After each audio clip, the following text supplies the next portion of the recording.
todas e todos que estão aqui presentes e a todos que nos assistem pela internet. É uma alegria começar o segundo dia desse seminário. Ontem já foi um dia muito frutífero, né, com várias discussões muito interessantes. E hoje começamos com a mesa 4, que vai tratar do tema das leis complementares na PEC 45.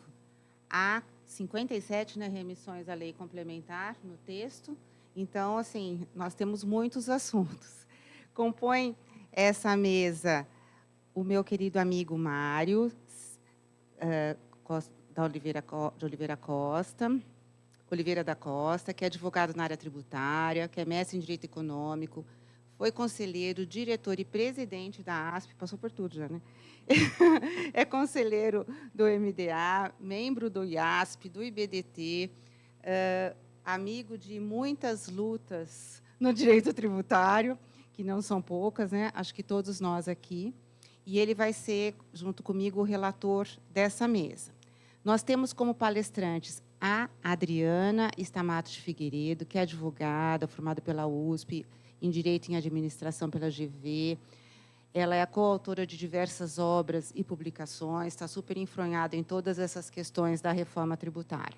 Tenho aqui a minha amiga querida, Beth Bertucci, amiga de muito tempo, né, Beth? E também de muitas lutas, sempre qualquer lei nova, estamos nós ali, né? É advogada, palestrante, é colunista e participa de audiências públicas e todas essas questões, tanto com relação à reforma tributária, como a muitos temas dos tributos, especialmente imposto sobre a renda, que ela é uma das maiores especialistas no Brasil. E o Renato Nunes, querido colega, tivemos a ousadia, né, de coordenar, assim que saiu a PEC 45, um curso sobre a reforma tributária. Ele é mestre e doutor em Direito pela PUC São Paulo, professor do MBA em Gestão Econômica e Financeira da USP Exalc, também autor de vários livros e artigos especializados. Então, o que nós vamos... Lembrando, né, como... aproveito para comentar o Amêndola, que também está coordenando aqui esse seminário, é diretor financeiro da ASP. Então, a nossa dinâmica, como a gente já fez ontem, o Mário vai passar os temas que nós escolhemos, que, como eu falei, são 57 remissões, quer dizer, eu não contei, né? Eu estou copiando o que o povo falou. O Heleno disse, olha, sobre a lei complementar, então não dá para nós falarmos sobre todos esses temas que vão ser aí vocacionados para a lei complementar. Então, nós elegemos alguns temas, até para discutir, isso seria tema de lei complementar, deveria estar no texto da PEC, porque, na verdade, nós criticamos o tempo inteiro que a Constituição tem muito, não precisaria ser tão detalhista na área tributária, mas agora a gente quer que tudo esteja na PEC por uma questão de segurança jurídica e tudo mais. Então, eu acho que esse é um grande desafio, e também entender se os critérios, se os arquétipos deveriam, pelo menos, estar na Constituição, as diretrizes para a lei complementar, só disciplinar isso, ou se realmente o assunto pode ser totalmente levado para a lei complementar. Então, eu passo agora a palavra para o meu querido amigo Mário, para que ele conduza os trabalhos daqui para frente. Muito obrigado, Suzy. Bom dia a todas e a todos que estão aqui presentes, que nos acompanham também pela internet.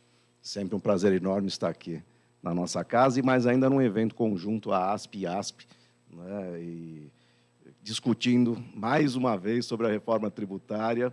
E aqui, por conta disso, até eu preciso dizer, fazer aqui um disclosure, de que eu consto como coordenador apenas pela generosidade da Suzy. E certamente por conta dos eventos anteriores, né, Suzy? 3 seminários que nós já fizemos em conjunto, a ASP e ASP, e, enfim, dessa vez ela me coloca aqui como coordenador, mas é importante dizer que a Suzy é a mentora intelectual desse seminário, ela fez toda aqui a programação, ela está participando de tudo, enfim, ela é a coordenadora e idealizadora, é tudo desse seminário. Nós, todos os outros que constam como coordenadores ou expositores, somos meros coadjuvantes, né? Então, Suzy, não, esse disclosure é importante. eu pouco fiz, e preciso dizer aqui, apenas indiquei um ou outro nome para compor aqui o nosso seminário. Mas, Suzy, muito obrigado e parabéns, né, pela sua iniciativa e por ter colocado esse curso de pé tão rapidamente.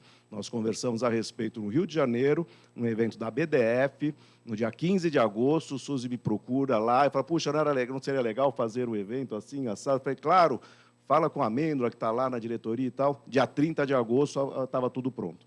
Então, em 2 semanas, ela pôs esse seminário em pé e, efetivamente, por conta da urgência. Mas eu não vou tomar mais o tempo dos senhores, nós estamos aqui para ouvir os nossos queridos palestrantes, antes apenas cumprimentando também, mais uma vez, a Adriana, minha queridíssima amiga Elizabeth Libertude, que, enfim, há mais de 30 anos que a gente discute temas como esse, né, Beth? E também aqui o Renato, um prazer enorme tê-los todos aqui conosco, né? Como disse a Suzy, são diversos os temas, né, passíveis aqui de discussão, e, em conjunto, nós deliberamos com os próprios expositores focar naqueles que nos pareceram mais relevantes, né? Com base nisso, nós formulamos algumas questões a serem abordadas rapidamente pelos expositores, para depois discutirmos propostas aí de alteração da própria redação. Há 2 temas que, eventualmente, poderão ser discutidos mais à frente, se houver tempo, quanto à lei complementar única para tratar dos 2 tributos e quanto à necessidade de uma previsão específica também na Constituição sobre a lei complementar que trate sobre infrações, fiscalização e tudo mais. Como são temas que, em princípio, né, não devam deliberar aqui, demandar muita discussão, ficarão para o final. Os temas que, efetivamente, serão discutidos mais profundamente, nesse primeiro momento, ao menos, são 3, dizem respeito aqui a 3 questões, que eu passo, então, a formulá-las. A primeira diz respeito à sujeição passiva. A PEC 45 prevê que lei complementar regulará a responsabilidade tributária de quem concorrer para a realização, execução ou pagamento da operação. Concorrer para a realização, execução ou pagamento da operação, ainda que residente ou domiciliado no exterior. Então, pergunta-se, há necessidade ou conveniência em serem alteradas as hipóteses de interesse comum e demais situações já disciplinadas no CTN, no nosso Código Tributário Nacional? O dispositivo em questão fere o princípio da capacidade contributiva e ampliaria em demasia a responsabilização tributária? Outro tema bastante relevante diz respeito à questão dos saldos credores de ICMS, PIS, COFINS, IPI e benefícios fiscais. Então, aqui também o tema é bastante abrangente, mas disse, a PEC 45 prevê que lei complementar definirá critérios e limites para a transição atinente aos atuais benefícios fiscais de ICMS. Deve haver expressa determinação ou garantia constitucional de que seja necessariamente observada razoável equivalência entre os valores atuais dos incentivos fiscais e a compensação a ser paga aos contribuintes que deles usufruíam? Mais ainda, a proposta de redação para o artigo 134 do ADCT fixa critérios para o aproveitamento dos saldos credores de ICMS, apenas de ICMS, existentes ao final de 2032. Pergunta-se, é conveniente que a Constituição Federal trate de tantos detalhes sobre a matéria? O que deve ser alterado na redação proposta, ou seja, o que deve ser estabelecido na Constituição Federal e o que deve ser delegado para a lei complementar, eventualmente fixando-se apenas os parâmetros a serem por ela observados? E quanto aos saldos credores de PIS, COFINS e IPI? E a última pergunta, também um tema bastante relevante, que diz respeito à questão do destino para fins aí da incidência de ambos os tributos, IBS e CBS. Deve a Constituição Federal fixar critérios objetivos a serem observados pela lei complementar quando da definição do local da operação e do termo destino? Enfim, são temas que realmente nós poderíamos passar aqui mais do que o dia inteiro, talvez, né, dias inteiros discutindo. Mas contamos com a objetividade dos nossos palestrantes para que realmente indiquem especificamente quais são os pontos que entendem mais relevantes em relação a cada um desse tema e depois possamos discutir as propostas de alteração de redação. Começamos por Adriana, me parece, não é? Vamos seguir Então, passa a palavra à doutora Adriana Stamato. Muitíssimo obrigado mais uma vez, Adriana.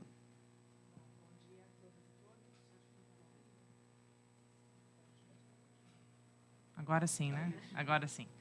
Bom dia a todas e todos. Obrigada pela presença, também o pessoal que está assistindo online.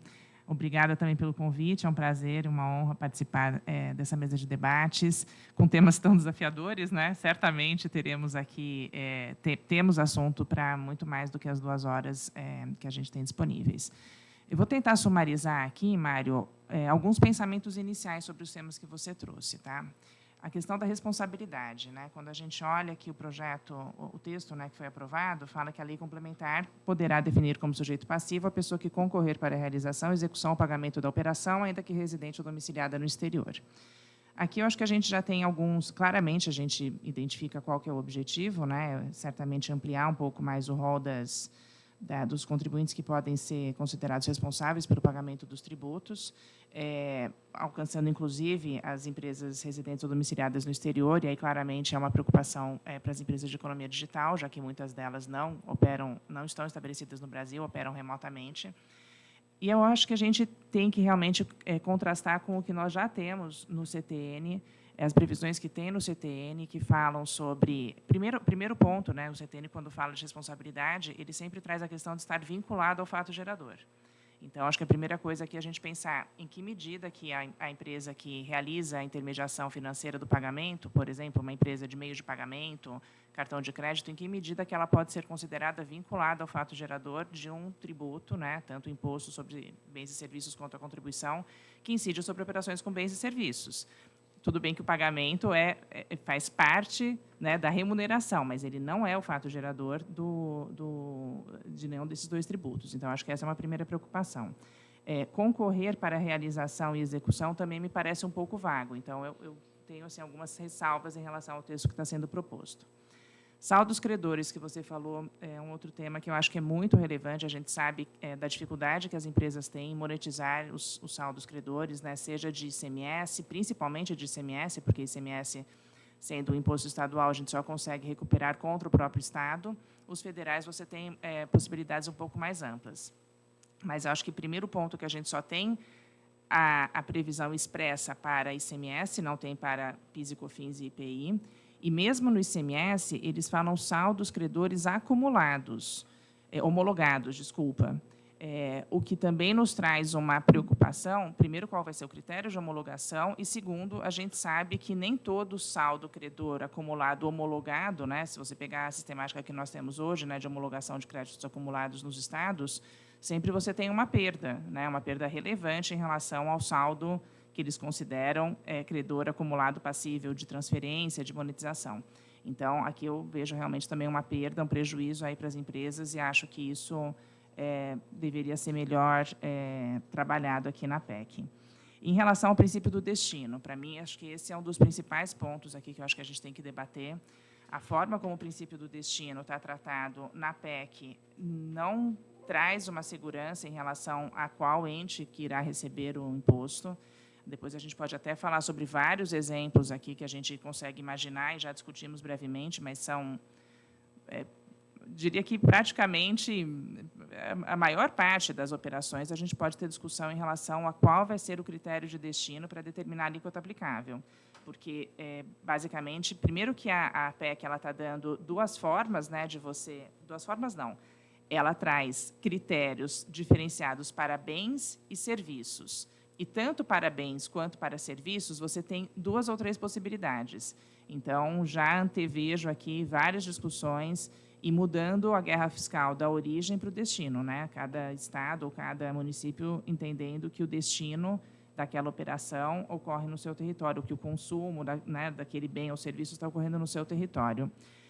E, por fim, em relação, acho que o último ponto, né, que são os benefícios fiscais, eu acho que, acho que a principal preocupação dos benefícios fiscais é que não está muito claro quais serão os critérios, né, do ponto de vista dos contribuintes, que, enfim, acho que esse é um ponto muito relevante dentro da PEC. A gente sabe que foi objeto aí de várias discussões e negociações. Os contribuintes que fizeram investimentos imaginando que teriam um benefício fiscal de ICMS até 2032 e que terão o benefício sendo mitigado, né? Isso foi muito importante, muito destacado aí durante as negociações. E eu acho que a redação não está dando a segurança necessária para que haja essa compensação que foi prometida, né, pelo governo durante todas as negociações. Então, assim, muito brevemente, eu queria destacar aí esses pontos iniciais e gostaria de ouvir a opinião agora da Beth, do Renato, para a gente dar sequência aí ao debate. Tá ótimo, Adriana. Muitíssimo obrigado por suas colocações e que bem demonstram o principal tema, que é definir até onde a Constituição deve ou não regular, né, essas matérias e até onde deve deixar para a lei complementar fazê-lo, fixando ou não parâmetros para isso, né? Então, acho que foram provocações importantes que você fez, como um início aqui para trazer a todos o pano de fundo de cada um desses importantes temas, para que depois possamos discutir como combinado as alterações de redação. Mas, Beth, por favor. Bom, eu queria também agradecer muitíssimo. Tenho certeza que eu só fui chamada para essa mesa porque todos disseram que são meus amigos, porque eu não sei se eu estou preparada aí para esse debate de nível tão alto. Já me desculpar de antemão, porque, como bem se colocou aqui no começo da conversa, a minha especialidade é imposto de renda, né? Então, eu me junto a vocês, leitores e estudiosos aí da matéria, para tentar entender esse novo tributo, né? Então, eu acho que eu posso ser um teste do que efetivamente está escrito e como eu interpretei, porque eu acho que é como nós, pessoas, vamos chamar assim, comuns, vamos interpretar o assunto.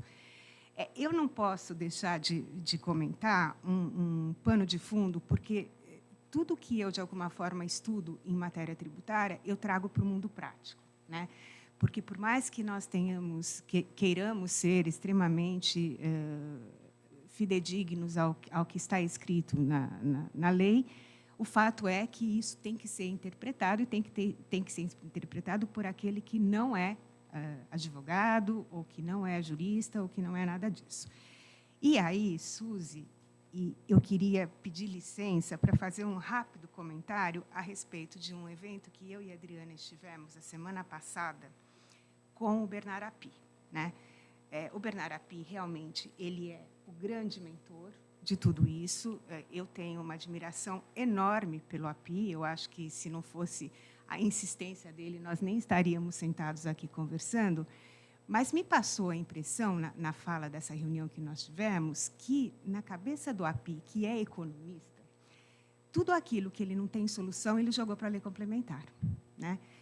E isso me deixou extremamente preocupada, porque a colocação do Api sempre foi, no curso dessa conversa que nós tivemos, algo do sentido assim: eu sou economista, eu sei avaliar como é que a geração da riqueza acaba acontecendo, né, em termos de cadeia produtiva, etc., mas eu não sou advogado, né? E, geralmente, é o advogado que encontra, entre aspas, pelo em ovo. Então, ele não falou isso, mas foi a informação que ele deixou subliminar. Então,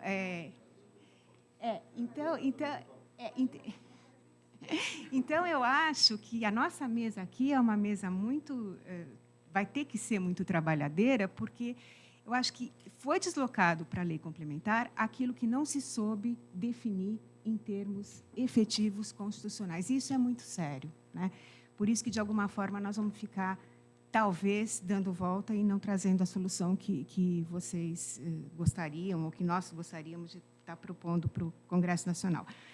Outros dois aspectos rápidos que eu queria também comentar, na medida em que a minha colega Adriana, de certa forma, já cuidou aí das questões técnicas que nós vamos ter que abordar, é que, de novo, nesse bate-papo que nós tivemos com o Api, para o Api existem apenas quatro assuntos importantes que devem ser deslocados para a lei complementar.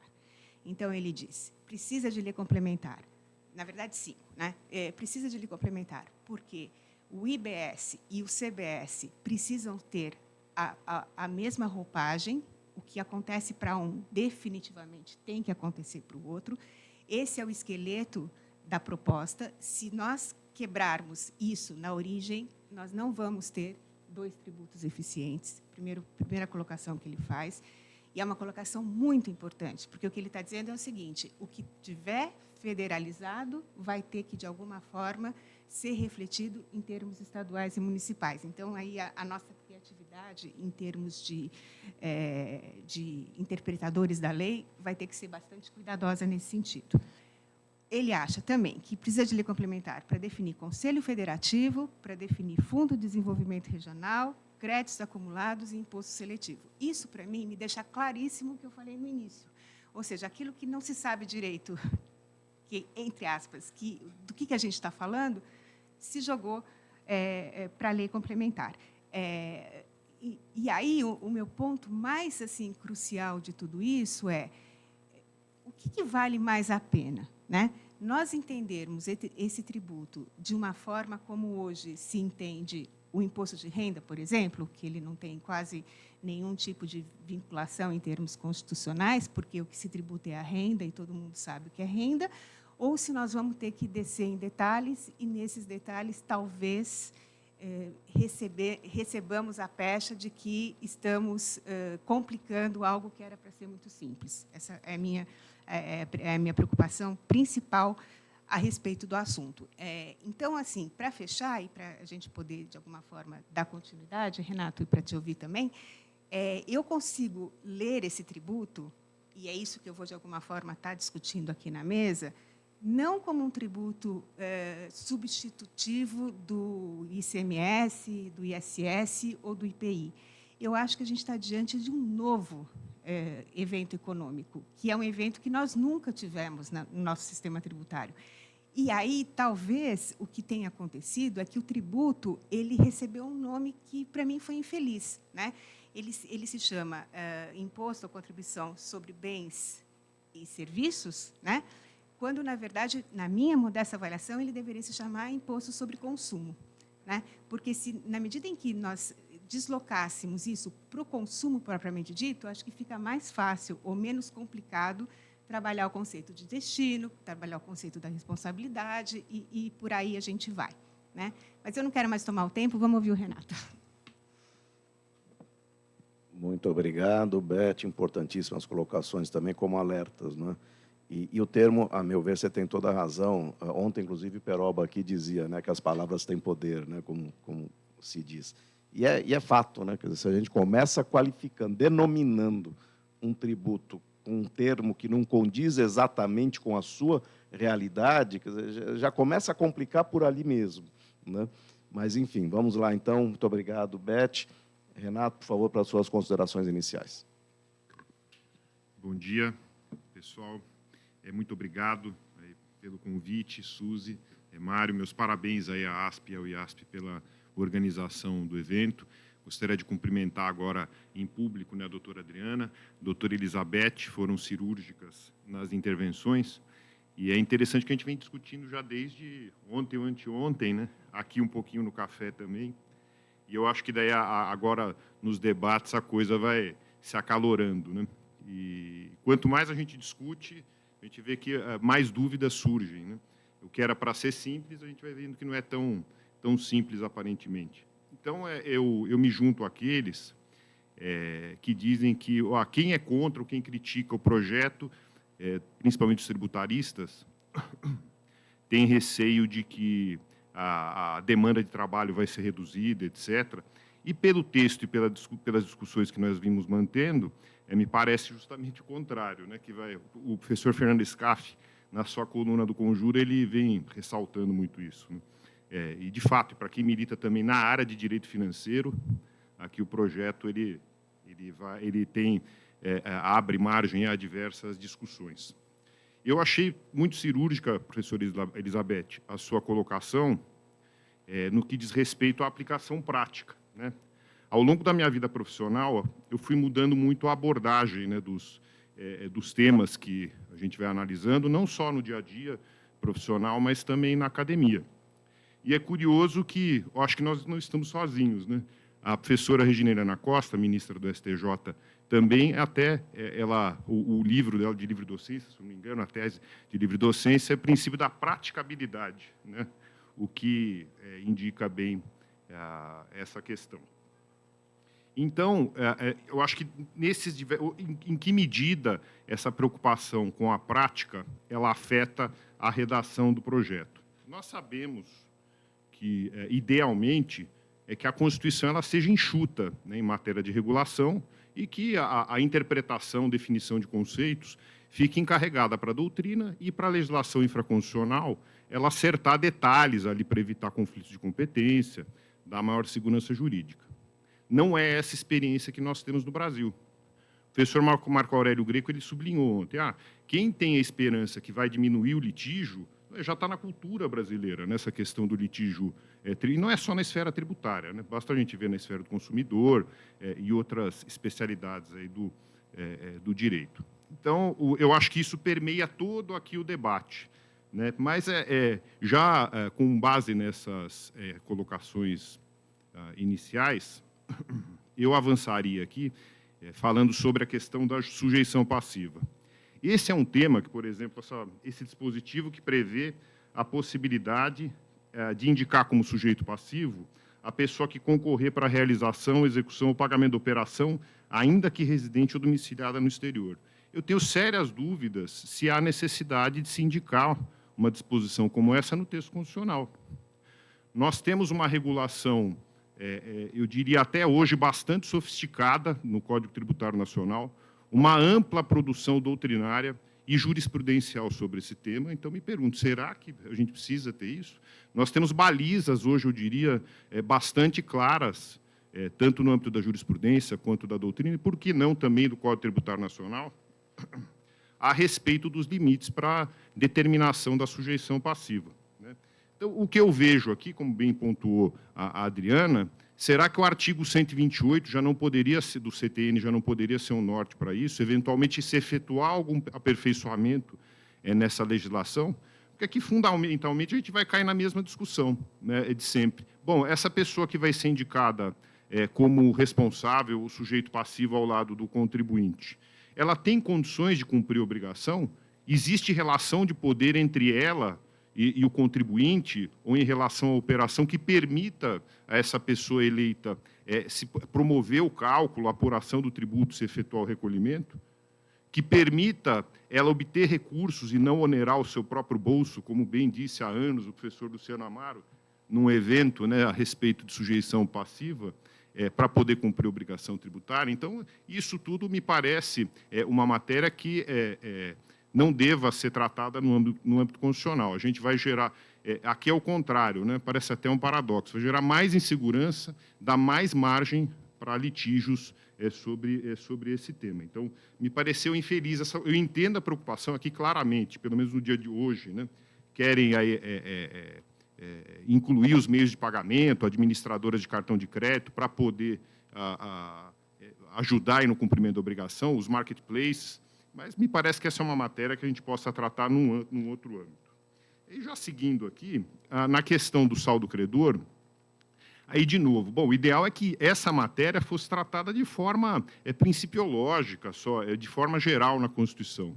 Mas tem aquela coisa do gato escaldado, né? São anos aí que nós temos de experiências negativas dos contribuintes em relação ao trato dessa matéria com as fazendas públicas. Então, em que pese, vamos dizer assim, o mais indicado em termos teóricos, essa segurança se faz necessária em função da experiência na relação entre fisco e contribuinte. Então, prevê critérios objetivos para que isso seja cumprido, diminuindo a margem de interpretação ou para a criação de dificuldades, né, impondo aí barreiras para a concreção desses direitos dos contribuintes, e mais ainda, como bem pontuou a Adriana, ficou faltando o restante, né? Bom, trataram dos saldos credores de CMS, e o PIS/COFINS, o IPI, né, e outras situações, me parece também devam ser abarcadas aqui, abarcadas no texto. Na questão dos benefícios fiscais, eu já vi aqui uma reedição do que nós tivemos na Lei Candir. Não, a União vai fazer a compensação, né, daquilo, da parcela do benefício que for reduzida por conta da transição. Aquela redução que seria oriunda da Lei Complementar 160, isso não vai ser compensado, mas o que for da transição aqui vai ser compensado. Então, são critérios que também devem estar previstos muito claramente, porque aqui a gente pode ter uma margem para a criação de barreiras e dificuldades, impedindo o exercício do direito dos contribuintes, que podem acabar inviabilizando a concreção desse tema. E uma outra pergunta que eu também me faço, né, em relação a essa compensação, nós tivemos recentemente a definição pelo Superior Tribunal de Justiça de que os créditos presumidos, professora Elizabeth, eles não devem compor aí eles não constituem aí a base de cálculo do imposto de renda e da contribuição social sobre o lucro. E essa compensação, como é que a gente vai ficar, né? Será que esse tema com lei complementar já não poderia cuidar disso, preservando os efeitos de uma jurisprudência firmada aí depois de intensos debates, né, a respeito do tema? Então, fica essa minha provocação em relação aos benefícios fiscais. E, finalmente, em relação ao critério de destino, né? A gente estava até mencionando aqui um pouco antes, e também ao longo aí da vida profissional e das experiências que nós vamos tendo, então, muitas vezes, o menos é mais, né? O menos é mais. Então, a gente começa a ver uma série de proposições, etc., esquecendo, professora Elizabeth, da prática. E lá na ponta, como é que isso vai se comportar? Então, me parece aqui o mais adequado é que a Constituição, nesse aspecto do destino, ela seja bem enxuta, né? Então, que a lei complementar vai ter que prever critérios objetivos, claros, né, que deem segurança para a definição do que constitua aí o destino da operação e, portanto, acabe determinando ali quem vai ser o contribuinte e como é que vai se dar a repartição das receitas do tributo. Então, nesse aspecto, eu gostei muito de uma provocação feita pelo professor Schwerer. Eu não vi a Adriana, que nos relatou aqui, então, o ideal é que seja o mais simples possível. Então, quem comprou, né, quem adquiriu, não me importa o destino, vamos ver o domicílio dela e determinar, com base nisso, o destino. Nós temos experiências muito ruins nas tentativas aí de tributação de destino no que tange ao consumo. A gente teve a experiência do ISS, né, na exportação de serviços, por exemplo. Até hoje, isso não se definiu, né, com segurança. No PiscoFins importação, né, nós temos também experiências muito ruins no que diz respeito, aí, sobretudo, aos serviços, para definir quando é um serviço importado ou não. E, mais recentemente, a Lei Complementar 157, que acabou sendo declarada inconstitucional pelo Supremo Tribunal Federal, muitas vezes impraticável os critérios, né? Eu atuo muito para operadoras de plano de saúde, e havia muitas dúvidas, né? Não era má vontade, né? Não quero pagar menos, não se conseguia chegar num critério seguro para se determinar o município competente para se recolher o imposto. Então, com isso, eu encerro aqui a minha participação inicial, Suzy e Mário, e devolvo a palavra a vocês para a gente dar sequência ao debate. Muito obrigado. Excelente, Renato, muitíssimo obrigado pelas suas considerações. Eu gostaria de pontuar também aqui rapidamente breves preocupações minhas coincidentes com as suas, e a primeira delas com essa visão de que qualquer crítica ao projeto possa ser interesseira, especialmente quando vinda de advogados tributaristas como nós. Isso, sinceramente, me causa até uma certa revolta, porque todos nós estamos aqui e já nos diversos eventos, como falei antes, 13 eventos que fizemos em conjunto, a par de, enfim, trabalhos variados, tentando contribuir, tentando dar a nossa experiência, contribuir com a nossa experiência do que não deu certo. A Adriana falava há pouco, né? Puxa vida, não vamos incorrer nos mesmos erros, falava há pouco lá quando conversávamos antes de iniciar o painel. E é isso que nós estamos tentando, né? Agora, ter esta visão de que qualquer crítica, de que o que está posto aqui é correto, o perfeito não é possível, mas é o máximo que foi possível e nada deva ser mudado, e como passou da Câmara para o Senado, todos sabemos, né? Enfim, isso é inadmissível, né? Nós não temos esse texto em discussão há 30 anos. Esse texto foi alterado em meia hora no final da aprovação na Câmara dos Deputados, como todos sabemos também.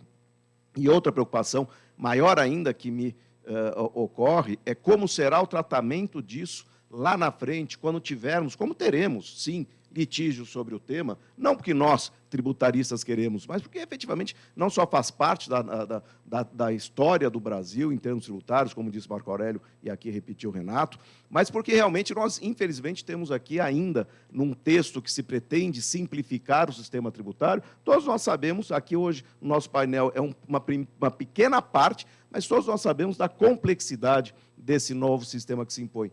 E a mim me preocupa demais uma eventual discussão como ficarão os direitos dos contribuintes perante o judiciário. Quer dizer, nós já partiremos certamente de uma posição refratária do nosso judiciário em relação a qualquer pleito de assegurar direitos, de afastar, eventualmente, determinada disposição de lei complementar ou de lei ordinária que possa ferir algum preceito constitucional. Então, é isso que eu gostaria de pedir a todos, né, que nós trabalhemos no sentido de tentar despir, não é, todos aqueles operadores do direito, e economistas, e magistrados, desse espírito de que qualquer crítica seja interesseira. E realmente pensar no bem do Brasil, realmente pensar no que nós devemos fazer para, neste momento, aprimorar o texto e depois assegurar o que tiver sido efetivamente garantido na Constituição. Desculpem aqui o breve desabafo, mas eu acho que fui um pouco porta-voz de todos nós aqui. Conversava agora há pouco com Suzy, está na hora, então, de nós partirmos para o exame de cada dispositivo da PEC atinente aos temas que foram aqui abordados, para que tenhamos as propostas de redação discutidas entre os palestrantes. Então, não sei se já está projetado para quem nos assiste.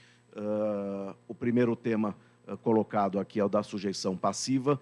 Adriana, não sei se você quer já fazer considerações sobre, agora, especificamente, as propostas de alteração de redação. Bom, parabéns aí pelas falas, Beth, Renato, Mário. Acho que pontos muito importantes e realmente acho que a gente tem que trazer um novo olhar para esses tributos, senão, se a gente continuar pensando com a cabeça de ICMS, IPI, PIS e COFINS, é o pior que pode acontecer. Nós, advogados, os fiscais, né? Também, não podemos esquecer deles, e os magistrados, certamente. Gostei muito do teu ponto, né, Beth, que tem que ser um imposto sobre consumo, e sendo um imposto sobre consumo, não faz sentido que eu possa ter como sujeito passivo alguém que concorra para a realização, execução ou pagamento da operação.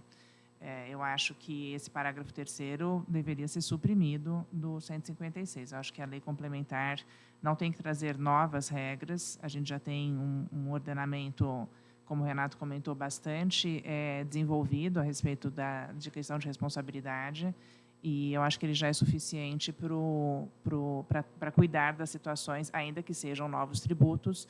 Eu acho que as regras de responsabilidade já estão conhecidas e bastante maduras. Perfeito, Adriana. Então, a sua sugestão é de supressão integral da proposta do parágrafo 3º para o artigo 156A. Muito obrigado, Beth. Estou aqui chamando a Beth, a Elizabeth, Lewandowski, Libertucci, de Beth, por conta dos nossos anos. É Beth mesmo, pode ser Betinha, inclusive. Bom, é duro ficar depois da Adriana, porque ela fala tudo que eu pensei em falar, mas vamos lá. Mas vamos lá. Assim, o meu núcleo de leitura desse novo tributo é o tributo sobre consumo. Eu tenho isso muito bem definido na minha cabeça, por tudo que eu já ouvi, por todas as discussões, vamos chamar assim, preliminares a respeito disso.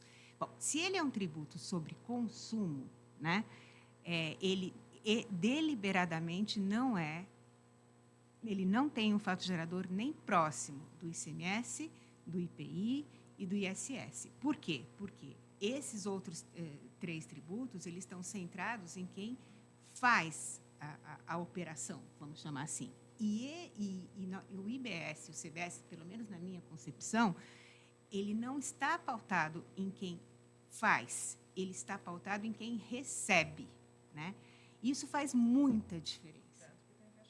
Exatamente, exatamente. Então, se ele guarda a relação não com quem presta, mas com quem recebe o serviço, também, para mim, não me faz nenhum sentido a gente ter uma lei complementar para falar em realização, execução, talvez pagamento, Adriana, talvez pagamento faça algum tipo de sentido, mas, no final do dia, eu acho que o nosso sujeito passivo que interessa mesmo é aquele que está recebendo esse, vamos chamar assim, esse efeito econômico, né?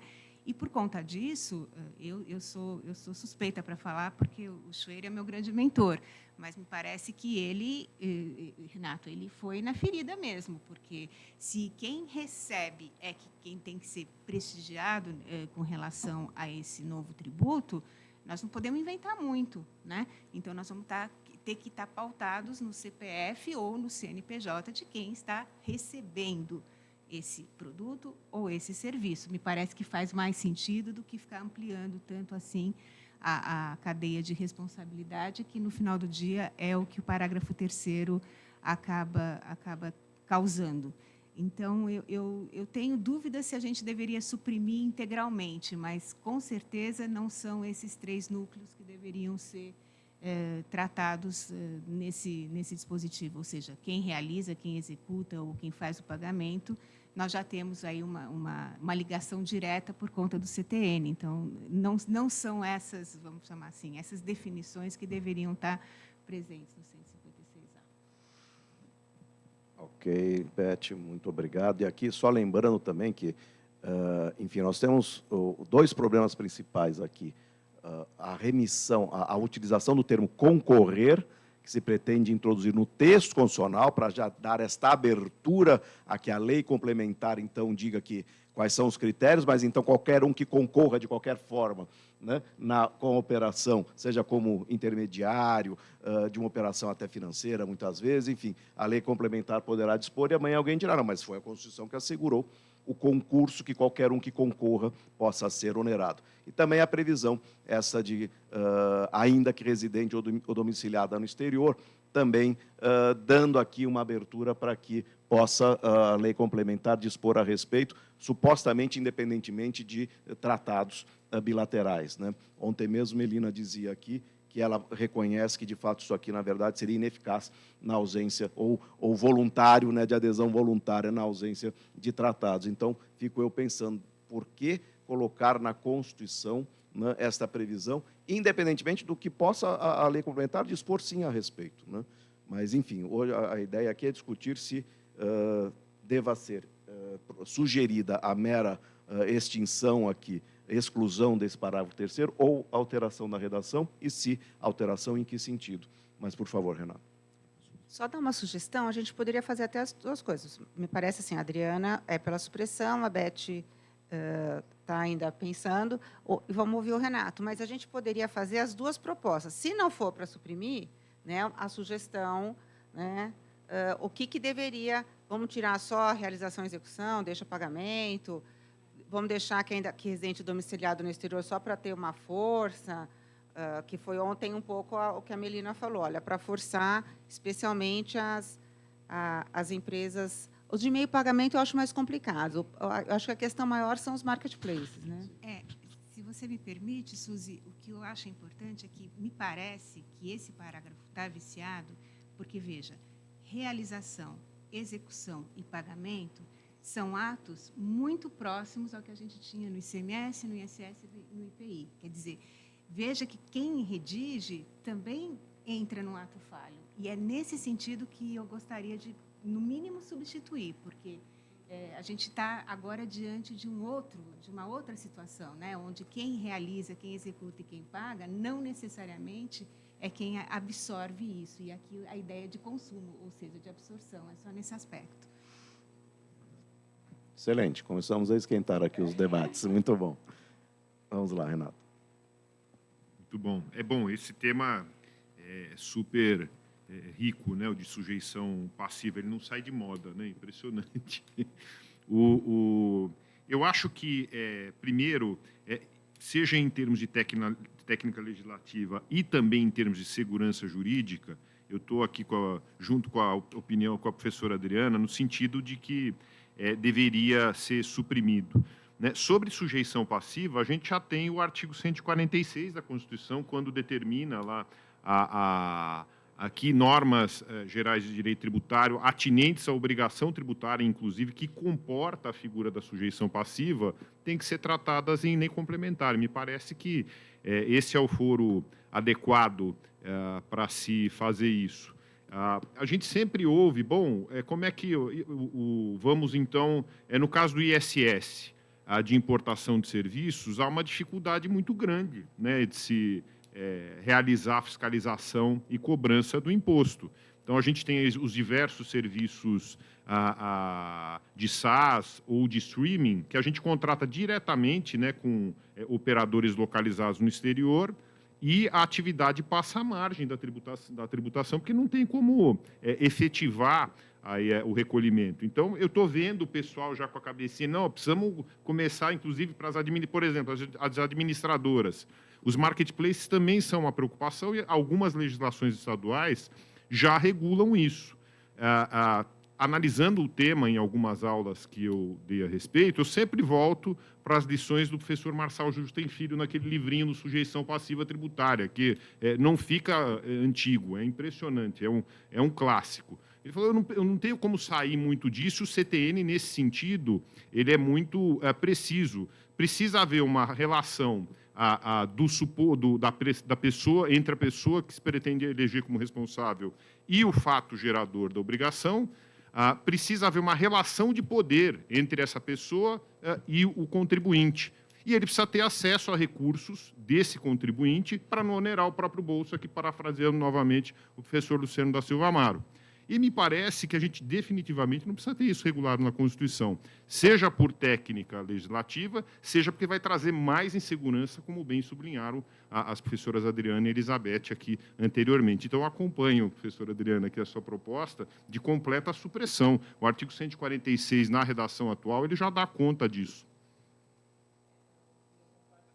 Concorrer é uma coisa muito ampla, né, gente? Se você pensar, eu estava aqui imaginando, você falou de intermediário, né? Eu pensei a situação de links patrocinados, né? Qualquer mecanismo de busca aí que você coloca, sei lá, acessório para carro, aparece lá o link patrocinado, isso estou concorrendo para a realização, porque uma plataforma, não é uma plataforma, mas é um site de buscas que me direciona para uma compra. Então, isso é concorrer? Eu acho que a gente tem aí uma linguagem muito ampla, muito perigosa e realmente não acho que é conveniente que esteja na Constituição.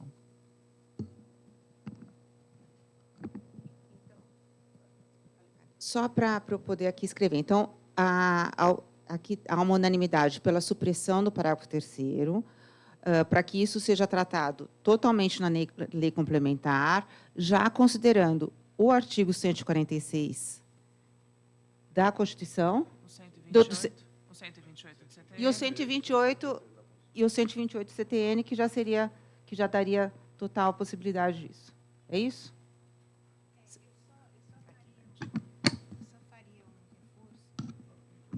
Eu só faria um reforço e, de novo, eu estou fazendo o papel de quem está lendo esse dispositivo sem conhecimento profundo a respeito da matéria, né?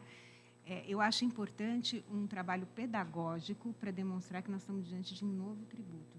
É só nesse aspecto que talvez valesse a pena uma substituição, no sentido de dizer que não são nenhum desses núcleos que estão colocados aí, mas talvez a consumação do recebimento do bem ou da prestação de serviço, como orientação para a lei complementar. Então, quer dizer, a gente trabalha a supressão, não vejo nenhum problema disso, mas se pudermos dizer que esses 3 dispositivos, essas 3 previsões são impertinentes por conta do tributo a que estamos diante, eu acho que seria prudente. E com uma proposta subsidiária de redação ou não? Não, eu me convenci. Eu acho que não. Eu acho que, por conta do ponto, principalmente que a Adriana acabou de colocar, que qualquer previsão vai dar uma ampliação muito perigosa, eu prefiro suprimir, mas deixar isso em termos, vamos chamar, de esclarecimento. Todos de acordo? Sim. Tá ótimo.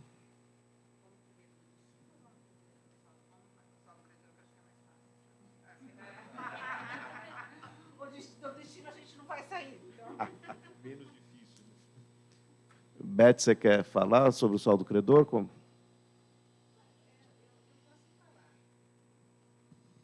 Bom, saldo credor, para mim, o problema maior desse dispositivo é essa condição a homologados, né? Eu acho que isso é um grande problema. Sou diametralmente contrária a isso, quer dizer, o fato de estar ou não homologado não faz com que o saldo credor não exista, né? E me parece que, a partir do momento em que se cria essa condição, nós vamos voltar àquelas discussões de 1980, mais ou menos, né? Que não era nem viável qualquer tipo de medida judicial que criasse algum pedido de compensação. Eu acho isso assim um tiro no pé definitivamente. Então, assim, o meu ponto mais nevrálgico com relação a esse dispositivo é o termo homologados. Acho que esse termo definitivamente precisaria ser suprimido. Ok, vamos então agora invertendo novamente. Renato, por favor. Obrigado. Muito a professora Elizabeth tem sido cirúrgica nas colocações. A questão do homologado é sempre naquela cultura da desconfiança, né, professora Elizabeth? Então, por quê? A gente sabe também que o procedimento de homologação, baseado na experiência que nós temos, não é dos mais simples e céleres. E não me parece que isso deva mudar só porque a gente fez todo esse rearranjo constitucional, né? Então, por que não os saldos dos créditos acumulados? E, se houver irregularidade, isso não vai obstar a prerrogativa da Fazenda Pública de efetuar a fiscalização e eventual ajustes e até punir o contribuinte. Então, está aí uma matéria que, a rigor, né, na boa teoria, não deveria constar do texto constitucional, mas pela teoria do gato escaldado, né, tem uma expressão, outra expressão, mas eu acho que vai ficar muito ruim aqui, né? Como nós estamos online também, mas no gato escaldado já atende bem, já dá a ideia. Então, não é baixaria, gente, ela só né? Então, eu estou de pleno acordo com as colocações da professora Elizabeth para suprimir, né, aqui a questão dos homologados e deixar o texto da forma mais clara possível para que se reduza aí o espaço para divergências de interpretação e discussões. A gente sabe que é impossível dirimir completamente, né, mas dar uma estabilidade aí, o melhor possível seria o adequado. Perfeito, Renato. E aqui só uma provocação também aos três, antes de passar a palavra à Adriana, a revisão do texto aqui, da proposta desse artigo 134 como um todo, né? Enfim, o que mais, além da exclusão do homologado, que me parece possa ser aqui um consenso unânime, mas o que mais, né, deva ser alterado por conta desses critérios tão pormenorizados, né? Aqui Só falando sobre os homologados, Mário, se você... É que aí a gente só tem o parágrafo 3º, mas o próprio parágrafo 1º, ele já é, de certa forma, contraditório, né? Primeiro porque homologados a gente não sabe qual que é o conceito, né? O conceito de homologados é uma terminologia meio vaga também. E o parágrafo 1º, ele fala que o disposto nesse artigo alcança os saldos credores cujo aproveitamento ou ressarcimento sejam admitidos pela legislação em vigor. Se pegar a legislação de São Paulo, que fala sobre o saldo credor acumulado, se é isso que eles estão querendo, se o homologado é o saldo credor acumulado, que tem aquelas, enfim, o ECREDAC, aquelas portarias CAT que dizem como é que você calcula, né, o valor do crédito que pode ser transferido, se esse é o homologado, que eles estão querendo dizer, isso não tem a ver com os saldos credores cujo aproveitamento ou ressarcimento sejam admitidos pela legislação em vigor, porque quando a gente fala de ICMS, a gente tem o saldo credor comum, digamos assim, e o saldo credor, os créditos acumulados. Ele está dizendo que os saldos credores cujo aproveitamento sejam admitidos pela legislação em vigor inclui o saldo credor normal, não o saldo credor acumulado. Então, além disso, está contraditório, porque ele está dizendo o aproveitamento seja admitido e que tenham sido homologados. Então, eu acho que dá até uma certa, como eu posso dizer, uma abertura para quem não tem o saldo credor acumulado possa dizer que o dele é um saldo credor que poderia ser aproveitado. Então, eu acho que o homologado, primeiro, que tem que sair, porque a gente não sabe o que é, e segundo, porque o começo do parágrafo primeiro está falando sobre saldo credores de uma forma geral. Então, acho que esse ponto é mais uma razão para a gente tirar o homologado da redação. Perfeito. E outras, enfim, por conta das demais disposições, tanto no parágrafo 3º quanto no parágrafo 6º, vocês entendem que possam permanecer como estão? Ou podemos começar aqui, enfim, pelo parágrafo 3º, que já está projetado, depois passarmos ao parágrafo 6º. E lembrando também a questão da omissão no que diz respeito aos saldos credores que estejam acumulados na data da transição, enfim, dos demais tributos.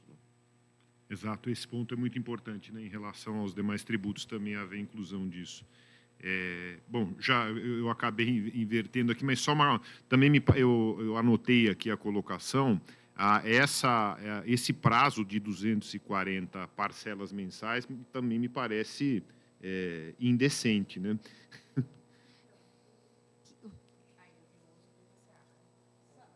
Só para a gente ver se está na mesma página, Renato, me parece que o parágrafo 3º e depois os incisos guardam relação com o ato da homologação. Então, não sei, mas a partir do momento em que não vai haver a condição da homologação, eu acho que os outros incisos ficam meio sem sentido. Pelo menos é a minha primeira leitura, tá?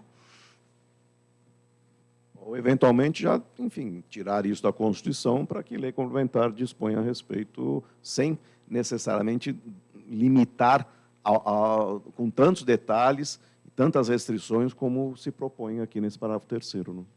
Né? O texto é próprio, seja o homologado, seja o não homologado, né? Enfim, a forma de aproveitamento, o prazo e tudo mais, isso é próprio de lei complementar. Não é?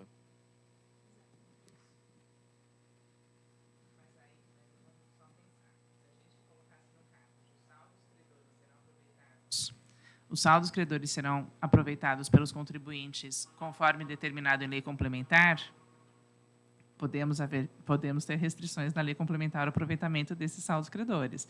Então, de novo, a gente sempre fica nessa balança entre o que devemos colocar, né, como sendo objeto de lei complementar, vis-à-vis as garantias que a gente quer que tenham na Constituição, né? Mas e se a gente fizer a sugestão que os saldos credores, o pagamento, serão aproveitados nos termos previstos na lei complementar, que não poderá fazer limitações. Sendo assegurada a sua integralmente aproveitados. Sim, aí acho que fica... Os saldos credores deverão ser integralmente aproveitados nos termos de lei complementar. Creio que... E vamos só pensar mais no aproveitados? Claro. Vamos pensar no essa é a hora. aproveitado, se existe uma outra palavra. Aproveitados, acho que dificilmente a empresa não vai ter como aproveitar para pagar o próprio IBS, né? Porque mesmo que ela tenha um caminhão de créditos de ICMS, na medida em que ela puder compensar, ela vai... Eu só estou pensando, talvez uma exportadora, uma que seja eminentemente exportadora, ela vai conseguir aproveitar. Como disse o Renato, vamos cair para a Lei Candir, né? Enfim.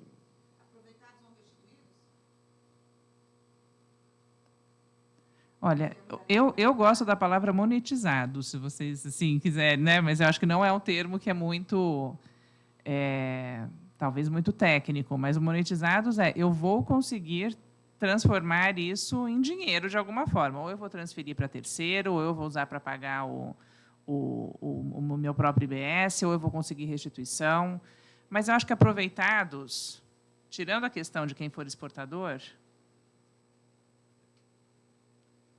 Mas a gente não pode não pensar em quem é exportador, né?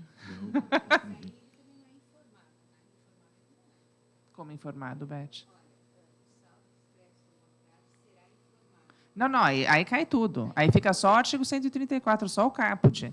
Os saldos credores relativos de preferência a todos, né? PIS, COFINS, ICMS e IPI, existentes ao final de 2032, serão integralmente aproveitados pelos contribuintes conforme disciplinado em lei complementar.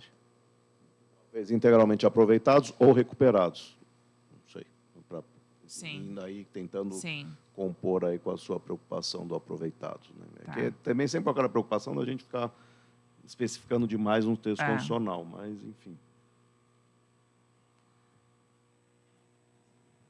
Inclusive porque no parágrafo 6º ele falava que a lei complementar iria, né, poderia dispor sobre as regras de implementação do parcelamento e a forma pelo qual os titulares dos créditos de que trata esse artigo poderão transferi-los a terceiros.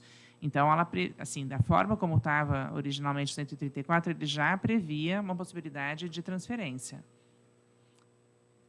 Não de restituição, né, mas de transferência.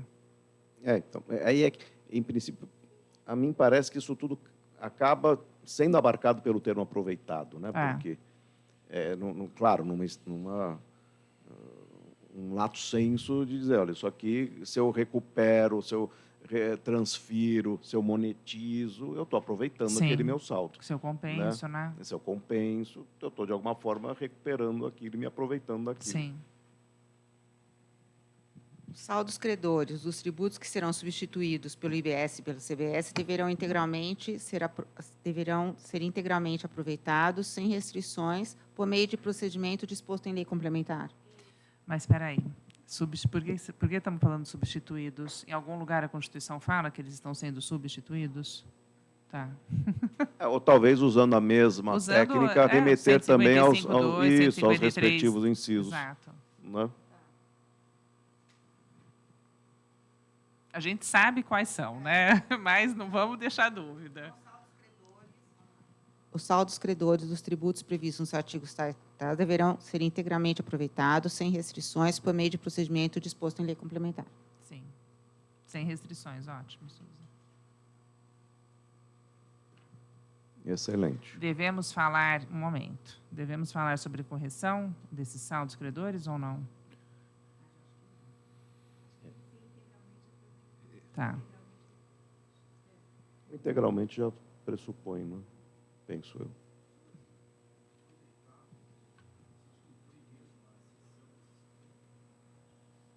A gente colocou aproveitados ou recuperados, né?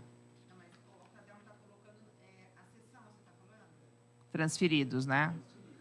Então, mas é isso que a gente está pensando, se o aproveitamento... Aproveitados ou utilizados?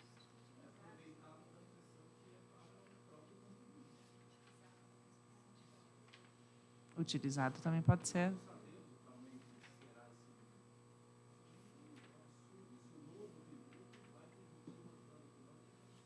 Sim. Por isso que eu falei, monetizado eu consigo transferir, transformar em dinheiro, né? Mas eu acho que monetizar não é uma palavra muito...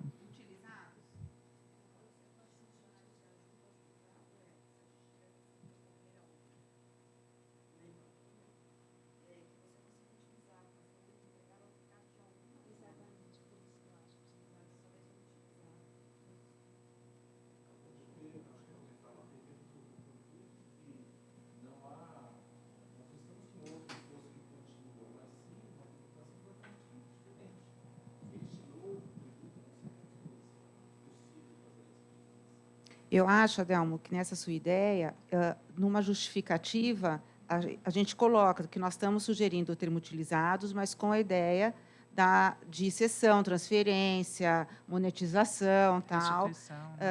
E aí coloca, porque esses tributos vão se encerrar, a gente não sabe como vai usar, então tem que, de alguma maneira, poder monetizar, né? Eu acho que monetizar seria o melhor. Sim. Mas... E ressarcido. É que o ressarcido, a gente tem muito a ideia do ressarcido de pedir de volta, né? E se você quiser ceder, aí não é ressarcimento, né? Eventualmente, está considerado ainda uma eventual migração para o novo sistema, de um saldo de crédito ou de um percentual. Isso também pode ser uma forma de solução desse saldo positivo. Nesse caso, o utilizado dá certo. Na justificativa, tá bom. Vamos passar para o destino? De acordo.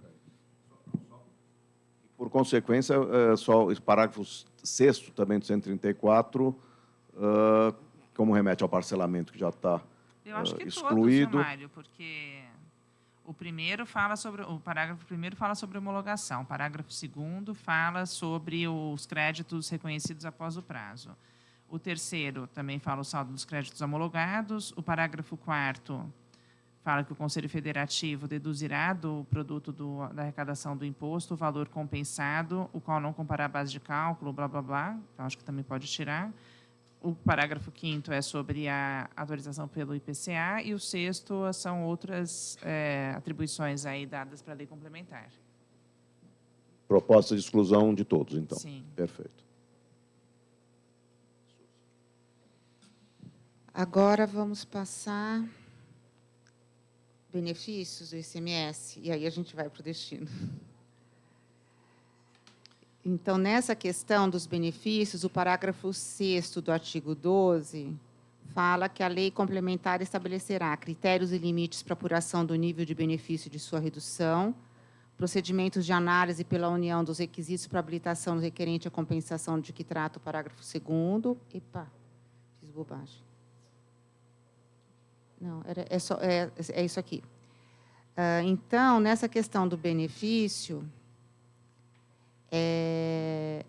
o artigo 12 ele vai instituir esse fundo de compensação de benefícios do imposto de que trata o 155.2, com vistas a compensar até 31 de dezembro de 2032 as pessoas jurídicas beneficiárias de isenções, incentivos e benefícios fiscais ou financeiros relativos àquele imposto. E a lei complementar que vai estabelecer esses critérios e limites para apuração do nível de benefícios de sua redução. Como vai ser essa apuração? Agora, eu acho que a questão é saber se isso fica em lei complementar mesmo, né? Deixar para os amigos aqui responder. Olha, esse artigo 12, para mim, é bem complexo. Primeiro, porque ele trava, né, os valores. Ele fala, a partir de 2025, ele vai escalonando, né, qual que é o valor dos recursos que serão entregues pela União ao fundo. Não sabemos como foi feita essa conta. No final, ele até diz que, se faltar dinheiro, a União tem que complementar. Não sabemos se isso vai acontecer. E aí fica, de novo, né, para a lei complementar, definir os critérios e os limites e os procedimentos de quais são os requisitos. Aqui, Suzy, eu, sinceramente, tenho as minhas dúvidas de se é melhor amarrar mais na Constituição ou se deixamos para a lei complementar, porque eu acho que o risco maior que a gente tem é o calote, né? Eu acho que aqui não tem muito como escapar disso. Se a gente realmente esse dinheiro existirá e será suficiente e de que forma que ele vai ser empregado, porque como é que eu vou determinar qual que é o benefício que eu tenho, qual é o valor do recurso que eu tenho que pagar para uma empresa que foi para o Ceará para fazer, sei lá, sapato, e contou que tivesse o benefício, então vai ser o quê? Em cima da projeção de vendas dela, vai ser... É bem imponderável, né? Acho que aqui o melhor seria que estivesse na lei complementar, até porque não dá para ter mais detalhes na Constituição, mas eu acho que em algum lugar deveria estar estabelecido que, assim, como se fosse um direito ao contraditório, alguma coisa que a empresa pudesse realmente... Porque esse critério, se deixar na mão da lei complementar o critério, eu tenho receio de que eles reduzam muito, né, o valor do benefício.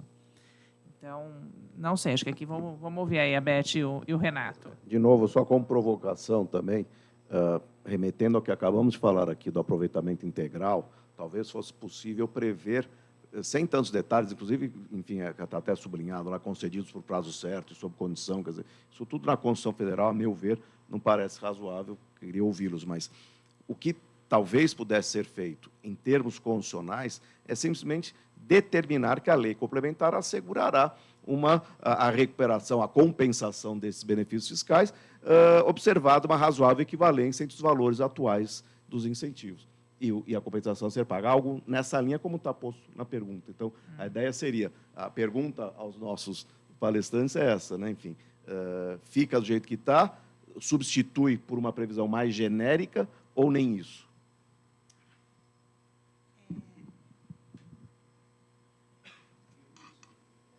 Uma vez aqui. Por que favor. Compensar pressupõe que a empresa vai continuar suas operações. Né? Imagine que a empresa depois não continue. Perde todo o investimento que foi feito. Pode ser até que a modificação tributária até não torne mais a indústria competitiva, ela até nem exista posteriormente, ou ela tem que sair de lugar. Então, o compensar, a gente sempre tem a ideia de que a empresa sempre está lá ongoing, sempre rodando e absorvendo. Para mim, é quase que uma reparação integral, igual de dano. Você modificou, tirou, você tem que reparar, de alguma maneira, não necessariamente somente compensar. É que o fundo é de compensação, né, de benefícios fiscais, no que seria essa compensação, parece-me, num termo mais abrangente, né, de realmente compensar. Quando você repara ou indeniza, você está compensando pelo prejuízo sofrido. Mas a sua observação é bastante importante, me parece, para colocar numa eventual proposta de redação exatamente isso, que é um fundo de compensação que se destinará a reparar, não é? Aí, perfeito. Mas não é a ideia, né? Não é a ideia, não. É questão. Não, eu estou jogando aqui para debate de vocês, perfeito quanto provocação. Eu queria, inclusive, chamar a atenção disso. Né? Eles já colocaram isso textualmente. Eles dizem assim, o Fundo de Compensação de Benefícios Fiscais, conforme previsto na PEC, se aplica apenas a benefícios industriais onerosos concedidos regularmente até 31 de maio de 2023, por prazo certo e sob condição, ou seja, não é para compensar qualquer tipo de benefício concedido pelos Estados, mas apenas parte dos benefícios. Adicionalmente, a redução dos benefícios será graduada a 10% ao ano, em linha com a redução de ICMS de 2029 a 32, o que significa que o montante a ser compensado será de 10% dos benefícios de 2029, crescendo até 40% dos benefícios para 32. Então, assim, é um fundo literalmente, pelo menos a ideia original é um fundo literalmente de compensação. Claro que nós podemos aqui evoluir para uma ideia diferente disso, mas é o que se tentou reproduzir na Constituição. Eu acho que foi interessantíssimo a Beth ler o dispositivo, porque, sem dúvida, essa é a intenção. A gente tem que pensar que, da perspectiva prática, né, nesse tipo de incentivo que está sendo endereçado aqui, normalmente as empresas celebram os protocolos com as secretarias de Fazenda. E nesses protocolos, geralmente, tem lá obrigações de manutenção de um certo número de empregos, às vezes tem até a obrigação de uma receita mínima. Já vi protocolos em que se exige recolhimento mínimo de ICMS, independente da receita do negócio, né, que às vezes pode ser negociado até determinadas cláusulas. Então, o ponto é, fechamos esse protocolo, construir uma planta nova ou expandir a minha planta. E a minha projeção é ter esse retorno em X anos. Quer dizer, essa mudança que a gente está alterando aqui, por segurança jurídica e financeira, esse investimento, tudo muda, mas aí esse dispositivo visa compensar, e aí a palavra compensar está adequada. Só lembrando que o que a gente está examinando é até que ponto esse dispositivo constitucional, isso tem que estar na Constituição com todos esses detalhes ou não, né? O que deva ser, enfim. Para esse assunto específico, né, a gente tem que voltar alguns passos atrás, porque precisamos entender o que é esse fundo de compensação de benefícios fiscais. Talvez a lei complementar deva tratar disso e só, né? E dali para frente não precisamos de lei complementar, acho que pode ser a lei propriamente dita, mas acho que precisa ficar definido melhor o que é esse fundo de compensação.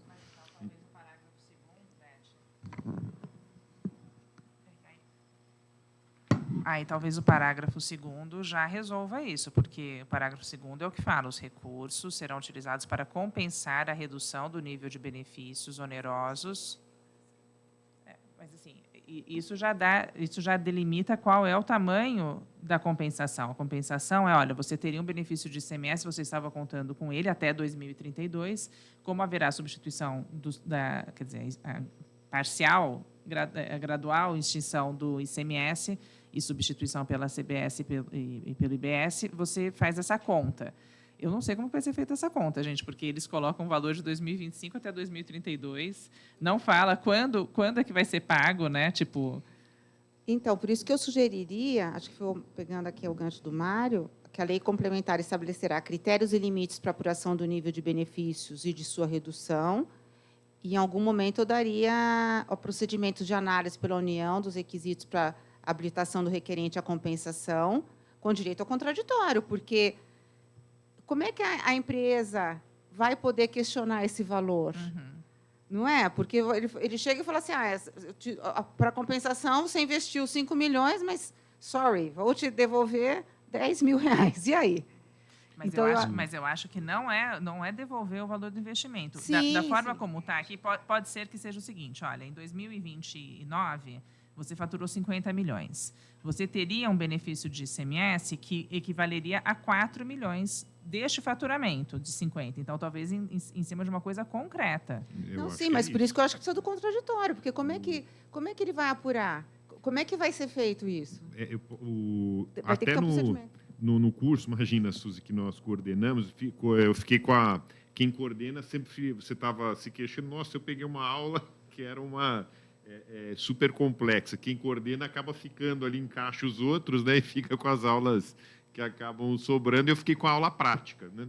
E um dos temas era justamente esse tema do benefício, era essa questão dos benefícios. Eu acho que é nessa linha, Adriana, que você mencionou. Então, eu pratiquei a operação tal. Se eu estivesse, né, em 2023, quando eu fui habilitado, esse seria o cenário, já contando também com a redução prevista na Lei Complementar 160. Então, a redução só por conta da reforma seria essa. Então, o fundo deveria me compensar. Eu gostei muito da sua colocação, perdão, seu nome mesmo? Adelmo. Eu não tinha pensado, né? Sempre falo, eu gosto de dar aula, palestra, porque o que mais me atrai são as perguntas, né? Eu não tinha pensado em algo mais amplo, né? Se dentro, inclusive, desse espectro, não é o objetivo, né, que está no texto, mas se não caberia algo assim. Eu não sei, talvez na justificativa, Suzy e Mari eventualmente englobar, mas eu acho que está bem delimitado aqui, como a Adriana e a Elizabeth mencionaram. Eu acho que a gente vai ter que rodar um cálculo para gerencial, dizer, seria isso. E eu até inverteria, Suzy, aqui. De novo, quem vai indicar o valor, o critério está dado. Se for esse o objetivo, está dado. Não tem, a União não precisa fazer nada. Não tem mistério. O contribuinte é o contrário. Ele apresenta e está sujeito à avaliação pela autoridade administrativa, contestar aquilo aí, com direito ao contraditório e etc. Mas, de novo, a gente já tem essas informações. Eu pude atestar isso na preparação daquela aula, Suzy. Dá para calcular, né? A gente pega um cenário de uma determinada empresa, a gente tem lá o protocolo do benefício, quando a atividade está rodando, se eu estivesse em 2023, o tamanho do meu benefício seria esse. Né? Mas eu estou em 2029, então a Lei Complementar 160 já tiraria um pedacinho. Aí o outro pedaço é a reforma que está tirando, é isso que eu tenho direito de ser compensado. Né? Então, me parece que a redação quem indica é o contribuinte, ele vai indicar, e sujeito à avaliação da autoridade administrativa, com prazo, etc., mas não definido na Constituição, né? Pela Lei Complementar que vai tratar do tema.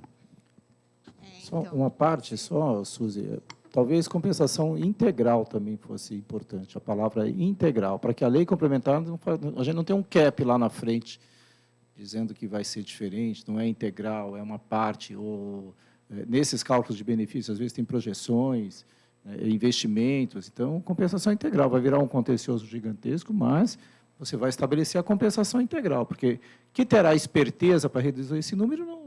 A nossa experiência indica que isso é verdade. Integral. É que no anterior, no saldo dos credores, a gente falou que o integral já pegaria a correção, né? Mas, enfim, para não ficar... Vamos partir para a proposta de redação, senhores expositores. É que me parece que a ideia aqui, quando foi construída, foi... A ideia, quando foi construída, se criou, vamos chamar assim, um teto, que eles estão falando em algo em torno de 160 bilhões, e é isso que vai ser, dependendo de como... independentemente de quem pedir, hein, eu estou achando. Quer dizer... Sim, por isso que querem colocar já bem discriminado uma DCT, que é para engessar mesmo. Mas e aí, a proposta é o quê?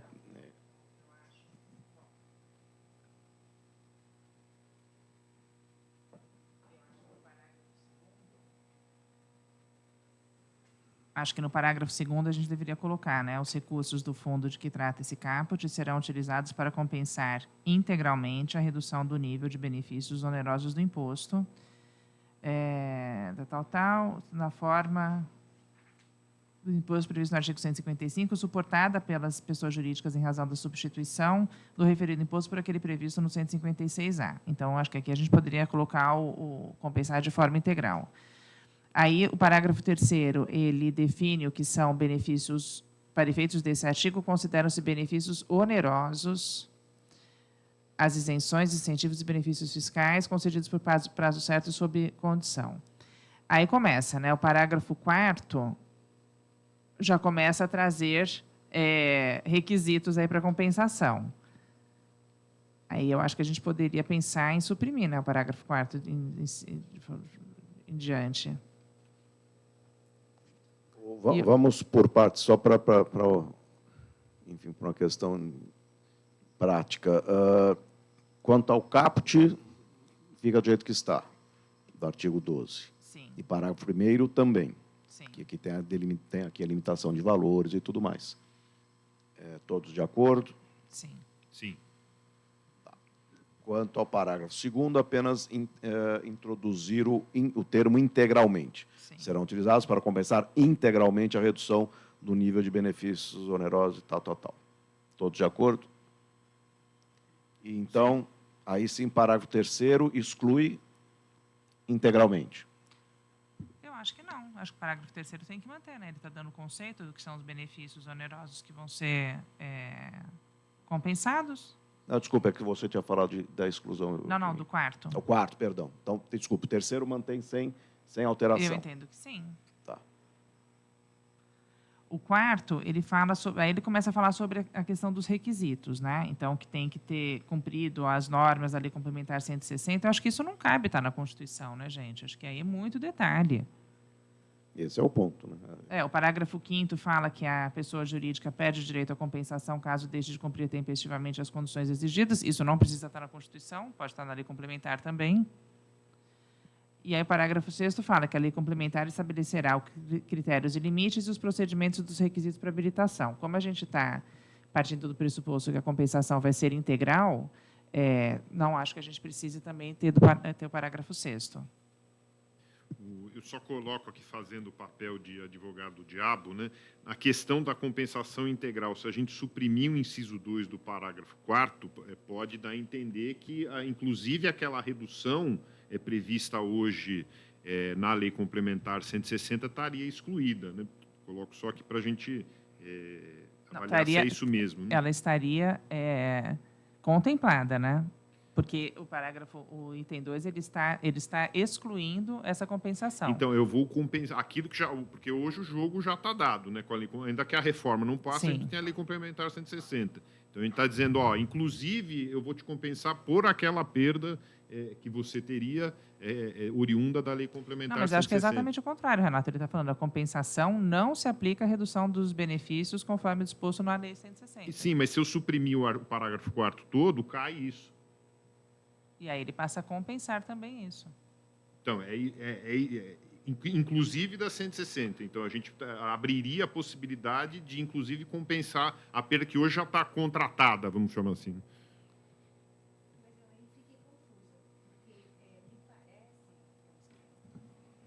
Pelo que eu estou entendendo até aqui, esse fundo de compensação é um fundo de ajuda, vamos chamar assim, né? De ajuda, e pela leitura aqui do que existe hoje, eu estou lendo como o limite que dá para ajudar. Não sei, pelo menos a proposta que eu insiro disso. Aí, a partir do momento que a gente vai condicionar ao integral, etc., aí eu acho que não é mais esse fundo. A gente está criando um outro fundo que pode ser o caso, não estou dizendo que não possa ser. Mas não é o fundo que está idealizado aqui na PEC. É só esse meu aspecto. Não, eu acho que não. Renato, eu acho que a gente pode tirar o parágrafo 4º inteiro, porque o inciso 2, que é o que fala, não vou te compensar em relação àquilo que já está na Lei Complementar. De uma certa forma, já está contemplado quando no parágrafo 2º ele fala o fundo é para compensar a redução devida em razão da substituição. Então, ele já está delimitando. Está correto. Tá? Então, acho que não precisa realmente do parágrafo 4º. O 5º fala que ela perde direito à compensação, acho que isso pode estar na lei complementar. O parágrafo 6º fala que a lei complementar irá determinar os critérios e limites dos procedimentos, dos requisitos. Acho que não tem necessidade de estar na... Em algum momento, acho que lá em cima, né, Mário, tem que falar que da forma disciplinada pela lei complementar, ponto. Mas não seria melhor, em algum lugar, a gente colocar que a lei complementar vai definir o procedimento pelo qual o valor da compensação integral será apurado pelo contribuinte, respeitado o direito ao contraditório? Mas na forma, se a gente está dizendo que ele é integral na forma disciplinada pela lei complementar, eu já estou dizendo que ela tem que dar... Sim, mas quem que vai apurar? Tem que ter uma apuração, porque como é que o contribuinte vai ter que mostrar qual que seria isso, com seus balanços e com tudo.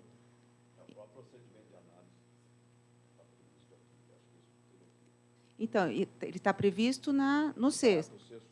Do 2. Dos procedimentos de análise. Então, fala de novo, Suzy. Não, o meu é que eu tinha assim, lei complementar definirá o procedimento pelo qual o valor da integração integral será apurado pelo contribuinte, respeitado o direito ao contraditório, sempre respeitado o direito ao contraditório, algo assim. Eu não leio como uma discussão caso a caso, ou seja, o contribuinte vai lá, apresenta o quanto ele teria de benefício até determinado ano, e aí, de certa forma, esse fundo compensa pela perda. O que eu estou lendo, e eu posso estar enganada, mas do jeito que está escrito, é que o número vai vir do fundo de compensação. Não, eu acho que é o contrário, né? Será? É o contrário. Aliás, se é para ser compensado, não é que ele vai pedir agora em relação até 2032. Me parece que à medida em que ele vai verificando isso, ele pede a compensação, porque ele vai, só quando ocorrerem as operações que eu vou saber o valor que eu preciso ser compensado.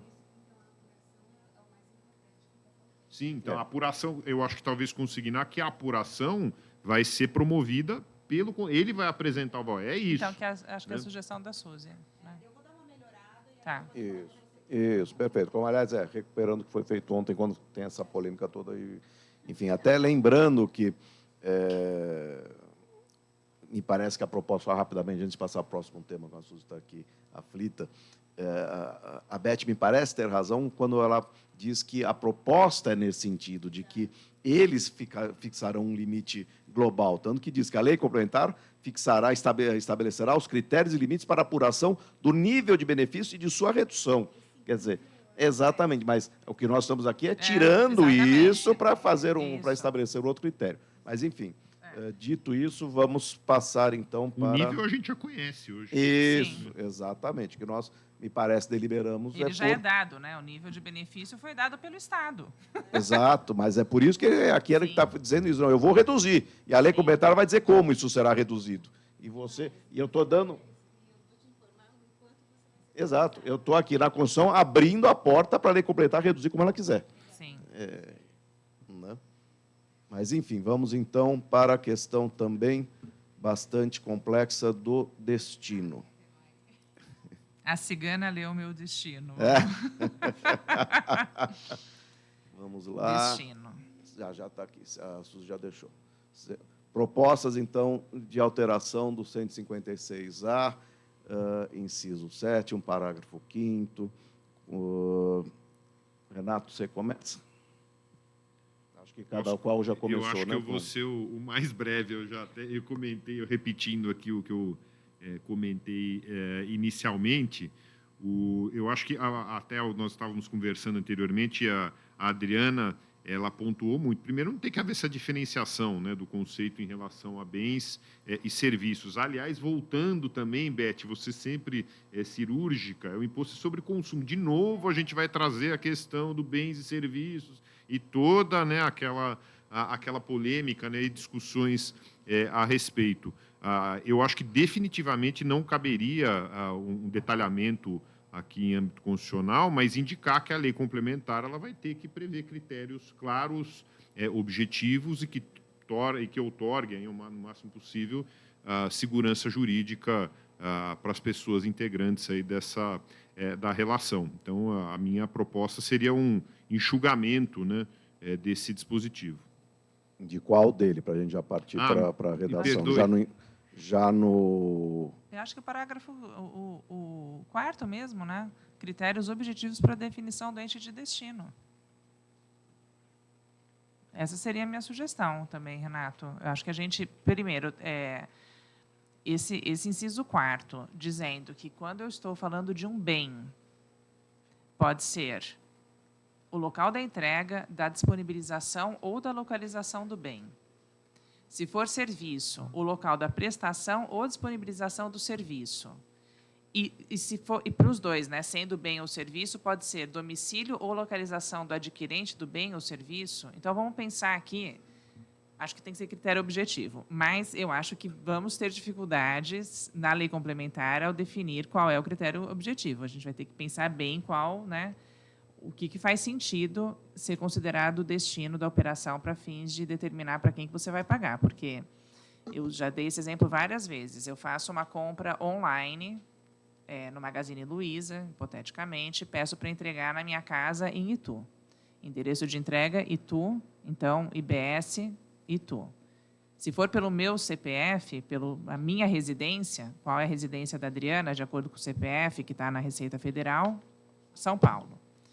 Se eu compro o liquidificador em Porto Feliz e levo para Itu, que é do lado, ou em Indaiatuba, vai ser o IBS de Indaiatuba. Então, eu tenho, para o mesmo consumo, o mesmo produto que eu estou consumindo, tenho 3 possibilidades diferentes. São Paulo, endereço de entrega Itu, ou o local onde eu comprei, que é Indaiatuba. Isso falando de serviço, eu já vejo essa dificuldade. Falando de produtos, né? Quando a gente fala de serviços, pior ainda, a gente estava discutindo no cafezinho. Nós, advogados, eu sou contratada para fazer uma defesa de um auto de infração de ICMS de uma empresa em Cajamar. Mas a matriz dela está no Rio de Janeiro. Vou faturar o CNPJ do Rio de Janeiro. Mas o serviço está sendo prestado em São Paulo, em relação ao auto de infração de Cajamar, que poderia, eventualmente, ser o estabelecimento, né, o consumidor daquele serviço, mas quem vai pagar é a matriz no Rio de Janeiro. Exatamente. Quando eu tenho, por exemplo, uma licença de software. Aliás, software vai ser o quê, né? Porque ali está... Vamos usar o conceito, vamos usar o software, a decisão de que software é serviço. Do Alberto Macedo, é bem imaterial. O serviço Tudo bem, mas se for bem imaterial, e eu tenho uma licença de software que é usada em todas as minhas filiais, 50 filiais, vai ser rateio? Como é que eu vou fazer a cobrança, né? Como é que eu vou determinar qual é o ente de destino? Então, acho que a gente tem várias situações aqui que teremos que pensar bem para, de novo, não cometer os mesmos erros, guerra fiscal de origem virar guerra fiscal de destino. Então, acho que isso a gente tem que... Ou simplesmente fixar no texto constitucional que a lei complementar definirá de forma... objetivo. Exatamente, de forma objetiva. Sim, eu acho que essa é a sugestão. Isso. Mas eu já estou pensando lá na frente, Mário. Está pensando no outro seminário. Já está na lei complementar. Já estou na lei complementar, isso. Já estou na lei complementar. Eu acho que, para a Constituição, vamos dizer que tem que ser um critério objetivo. E aí deixamos a discussão para a lei complementar. Que previnam, inclusive, conflitos de competência, que é, inclusive, enfim... competência própria de lei complementar. Sim. Né? Então, que ela regule de forma objetiva, prevenindo conflitos de competência. Olha, me dá calafrios a hora que eles colocam ali admitidas diferenciações em razão das características da operação. Hoje em dia, a gente sabe que a economia cada vez mais caminha para a servicificação. Então, tem um outro exemplo aí de um outro cliente meu que trabalha com aqueles robôs de operação, né, de cirurgia. Então, o robô é colocado em comodato, o cliente cobra um valor fixo por procedimento, então, uma cirurgia ginecológica é tanto, urológica é tanto, e depois ele cobra, não é paz, tem um nome próprio, as pinças. Então, eu tenho um comodato, eu tenho um valor por procedimento, que pode ser um aluguel ou pode ser um serviço, porque fica o técnico dele lá, e eu tenho as pinças que são cobradas à parte. Aonde que eu vou colocar isso? É um bem, é um serviço? Ou vai cair naquela diferenciação em razão da característica da operação, né? enfim, vamos deixar critérios objetivos e deixar para se preocupar aí- com isso Aí o tem a ano que vem. sabedoria da Beth, né? O consumo.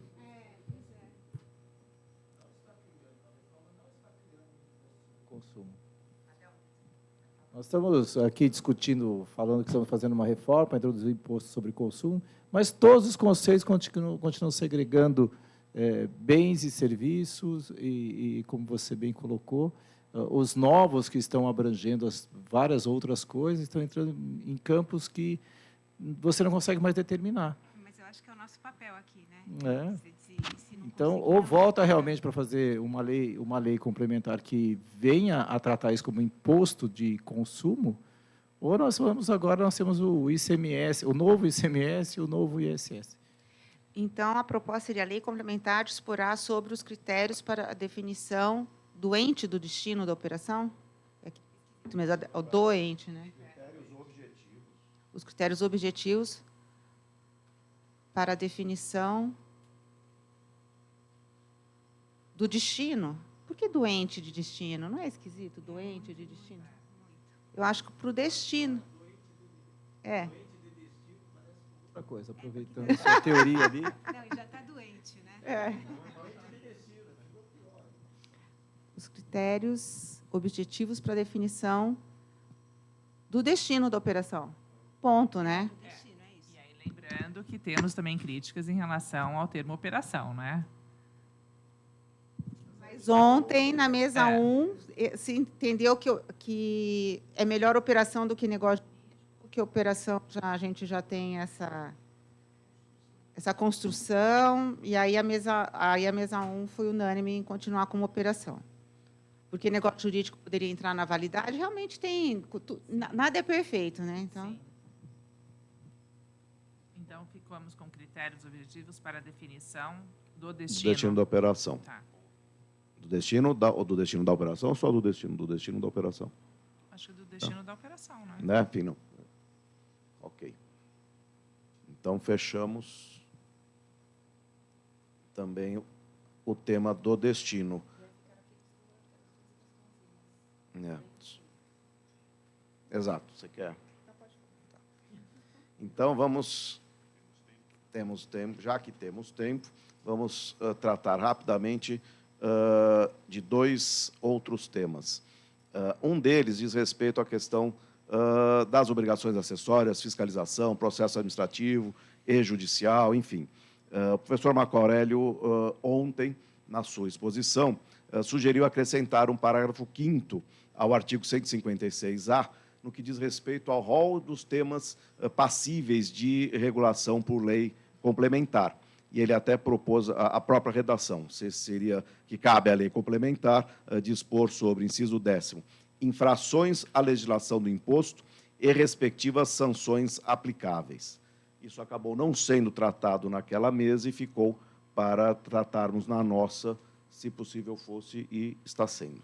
Não sei se, enfim, Adriana, Você pode Beth, repetir? Renato... Você pode repetir qual que foi a redação sugerida para dispor sobre... infrações à legislação do imposto, e aqui, enfim, e respectivas sanções aplicáveis. Mas, na verdade, ele, enfim, isso aqui ficou em aberto para nós discutirmos, né? Enfim. Ele justificou que, na verdade, a lei complementar vai falar sobre tudo e não vai falar sobre as infrações e sanções. E que, então, ele entende que deveria ficar, deveria ficar claro que é tema da lei complementar, que vai tratar do IBS e CBS, também tratar das infrações e sanções. Eu achei justo, porque melhor ficar na lei complementar do que numa lei ordinária ou em outro... Eu, particularmente... Não é para eu dar meu voto, mas estou dando. Ou para o Conselho Federativo, né? Não, Eu até achei a muito preocupação interessante a de um colocação. lado tirar do Conselho Federativo essa, né, enfim, competência que se pudesse pretender. Teremos uma mesa específica do Conselho Federativo, então não vamos avançar muito, mas é isso sim, Renato. E, de outro lado, também prevenir que isso não venha a ser disposto em lei ordinária, mas sim em lei complementar, até por conta, enfim, de toda a complexidade enfim, da tributação dual e de tudo mais, né, enfim. Mas ele está sugerindo como um novo parágrafo? Não, como inciso 10º Tá. ao 156A. Não, Deixa eu bom, abrir aqui. Diga. Porque o 7º fala o processo administrativo fiscal do imposto. Não sei se já não daria até para colocar junto com esse. Mas também tanto faz. Colocar um a mais, não tem diferença. Vocês que... Nós somos apenas relatores. Eu acho que vocês faz sentido, mas assim, o que eu queria era que tirasse do 156, parágrafo 5º, inciso 1b, que a lei complementar vai dispor sobre o tratamento em relação às operações e que o imposto não seja recolhido tempestivamente. Sei que não é objeto aqui, mas, enfim, isso está sendo muito discutido sobre o crédito vinculado ao pagamento, né? Parágrafo 5º, 1b.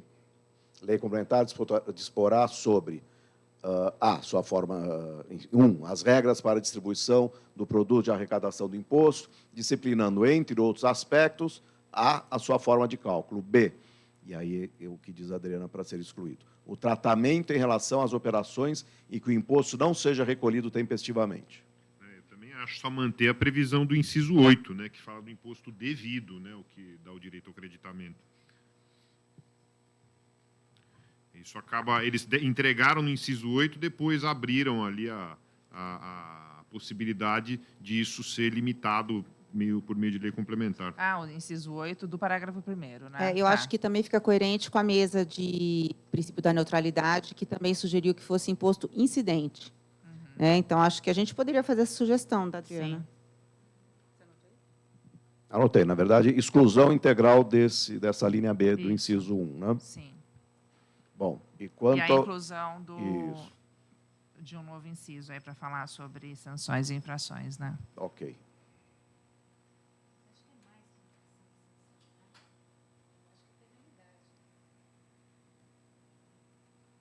É que ele diz infrações à legislação do imposto, que a gente regula depois, enfim, na redação, e respectivas sanções aplicáveis.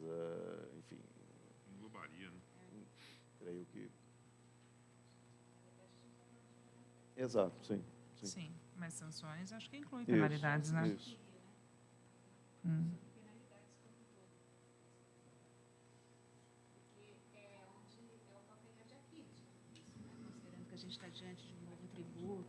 Considerando que a gente está diante de um novo tributo e até quem está redigindo está, de vez em quando, escorrega, porque usa os mesmos termos dos tributos que já existem, eu ampliaria mais ainda, porque se a ideia é infração, penalidade, infração e sanção, acho que é penalidade como um todo. Aí você propõe qual redação, então, Beth? Só trocar sanções e penalidades? Todos de acordo? Ótimo. E aí sobra o último tema, né, Suzy? Enfim, que é a questão da lei complementar única para tratar dos dois tributos. Vou ler rapidamente aqui o que havia sido pensado em termos de pergunta, que em observância ao artigo 149b da PEC 45, o IBS e a CBS deverão possuir o mesmo regramento: fatos geradores, bases de cálculo, hipóteses de não incidência, sujeição passiva, imunidades, regimes tributários, regras de não cumulatividade e creditamento. Nesse sentido, há que se regulamentá-los por uma única lei complementar para evitar qualquer distinção em sua estrutura base. Em sendo esse o entendimento, no entanto, o dispositivo da PEC 45 é silente sobre isso. Cabe alterá-lo? 149b. Eu acho que temos que fazer essa referência, sim, Mário. E eu costumo brincar que, assim, eles têm que ser irmãos gêmeos siameses, de preferência, né? Acho que essa que é a ideia, que eles caminhem juntos e não tenham personalidades diferentes. Então, aí, nesse sentido, eu proporia também que a gente colocasse que a lei complementar, uma única lei complementar, criará, né, o IBS, CBS, e também dispor, eu só vou falar a minha ideia, não tenho como isso fique escrito, que todas que deverá haver uma uniformização entre as administrações dos dois, porque não tem essa previsão. Tem a previsão do STJ para fazer a harmonização. Mas e se o Conselho entende que o uso pessoal é uma coisa... Não. E mais do que isso, esse ponto me preocupa. Por exemplo, eu vou fazer uma consulta. Uma consulta, que hoje a gente faz para a Receita Federal, a gente faz para o município e faz para o Estado. Para quem que eu vou fazer? Sim. Se vocês permitirem, eu não pensei ainda, mas aí eu proponho, eu falo alguém ideia, vocês concordam, e aí eu faço no nosso grupo Sim. a ideia da redação. Suzy, incluir, que ela tinha colocado, lançamentos e penalidades, ser iguais também. Sim. Processo de lançamento e o processo e também as penalidades. Nós vamos também dividir. Olha, essa é penalizada assim, essa é aquela lança de um jeito, outra lança do outro. Uma coisa que eu tenho muita dúvida é o seguinte, vamos supor que, pensando agora naquelas situações de isenções, de alíquota reduzida, tá? Produto de higiene pessoal. Qual que vai ser o conceito de produto de higiene pessoal? Mas vamos pensar hipoteticamente que eu tenha um produto, um protetor solar, que eu entendo que é produto de higiene pessoal, eu aplico a alíquota reduzida. O município vai poder me autuar sobre a parcela do município? O Estado pode não me autuar, entendeu? Eu posso ter uma autuação que seja de 2 entes e não Ou dos que 3? cada ente dê uma interpretação distinta para Exato, aquela mesma situação. Exatamente. Quem que vai dizer se o meu produto é protetor solar ou não? Então, talvez nessa redação aí a gente consiga amarrar alguma coisa nesse sentido, Suzy, que tipo tem que ser uniforme, não dá para cada um ter uma ideia diferente, gente. Não é para ficar discutindo o croques o resto da vida. Eu vi uma TIP, uma nova versão da TIP aí, gente. O protetor solar é higiene.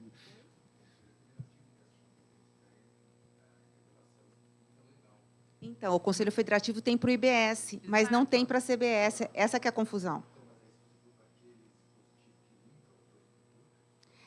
Sim, mas eu acho que a gente teria que falar como isso vai ser, porque é uma crítica realmente que muitos estão fazendo, que isso não está previsto na PEC.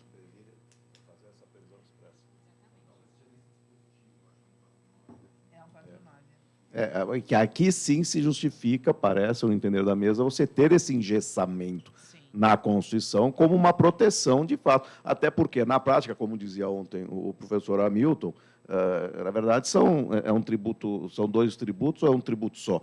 Não é?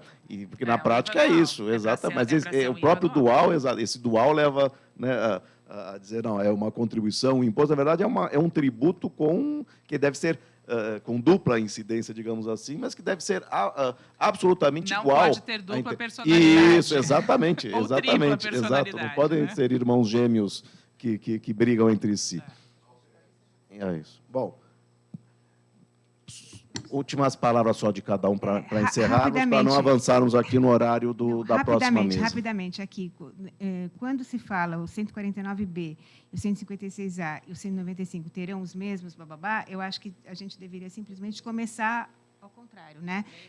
Lei complementar disporá unicamente sobre os outros dois, porque, conjuntamente, alguma coisa do gênero, para ficar bem claro que é uma única lei e o que vale para um vale para outro. Perfeito. Considerações finais, agradecimentos aqui a todos. E depois, enfim, por favor, Adriana. Agradecer aí a troca de ideias, eu concordo com o Renato. Bom, primeiro que cada vez que a gente estuda, a gente vê um ponto diferente, né? Segundo que essa troca é sempre muito salutar e muito produtiva. Então, agradecer a participação aí de todos e, mais uma vez, o convite. Suzy, Mário, eu queria agradecer imensamente pela oportunidade de estar aqui presente com vocês e dizer que estou apta para vir para a discussão da lei complementar. Bom, parabenizar novamente pela organização do evento. Eu acho que já estão aí sendo feitas grandes contribuições aí para o Senado meditar a respeito. E agradecer muitíssimo pelo convite, Suzy, Mário, e também a Adriana e a Elizabeth aqui pelo nosso debate. Eu seguramente fiquei com mais dúvidas ainda que eu já tinha, outras eu esclareci, mas foi enriquecedor e muito obrigado também pela participação de vocês que estão presencialmente aqui conosco. Antes de passar para a Suzy para fazer o encerramento final da nossa mesa, eu também gostaria de agradecer imensamente a todos que participaram aqui presencialmente, pela internet, e especialmente aos nossos palestrantes de hoje, doutora Adriana, doutora Elizabeth, doutor Renato, Um prazer enorme e parabenizá-los também por termos podido aqui, conseguido cumprir o horário, temas tão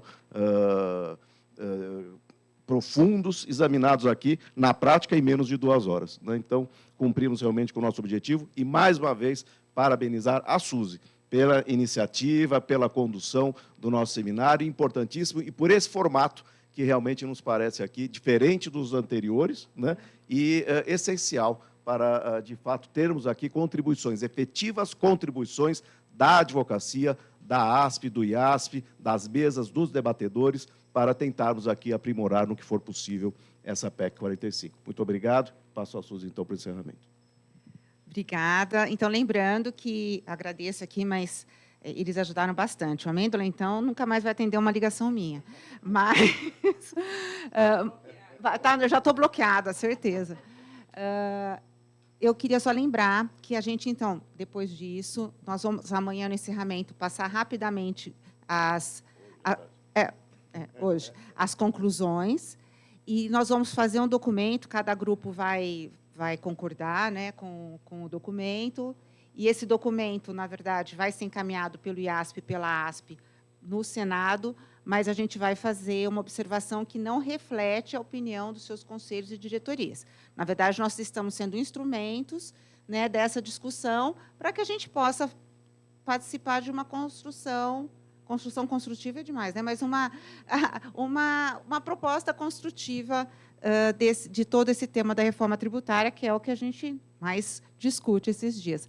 Agradeço muito a presença de vocês. Vamos dar uns 5 minutinhos para começar a próxima mesa, que é sobre o imposto seletivo. Convido todos a permanecerem. Obrigada.